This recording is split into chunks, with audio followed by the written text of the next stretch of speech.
ప్రతి ఉదయం కొత్త ఆశలతో మేలుకొలుపుగా మారాలి. కాని కొంతమంది పిల్లలకి అది పోరాటంతో మొదలవుతుంది. అనన్యకి చదువు అంటే ప్రేమ. కానీ చదువుకోడానికి అవసరమైన సహాయం ఆమెకి లేదు.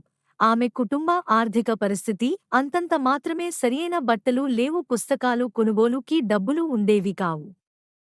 పాఠశాలలో పిల్లలు ముందుకెళ్తుంటే అనన్య మాత్రం ఒక చిన్న పెన్సిల్తో తన కలలను వ్రాయడానికి ప్రయత్నిస్తోంది. కాని ఒక రోజు మార్పు వచ్చింది. పాఠశాలకు పూర్వ విద్యార్థులు రావడం, పిల్లలకు పుస్తకాలు, స్టేషనరీ పంపిణీ చేయడం తనలో కొత్త ఆశలు తీసుకొచ్చింది.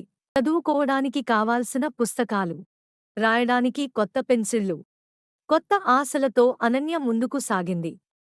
తన కలల్ని రాయడం మొదలుపెట్టింది. కాలం మారింది. అనన్య ఇప్పుడు తను పొందిన సహాయాన్ని మరొకరికి అందిస్తోంది. అనన్య పెద్దదై ఉపాధ్యాయురాలిగా మారి పిల్లలకు బోధిస్తోంది.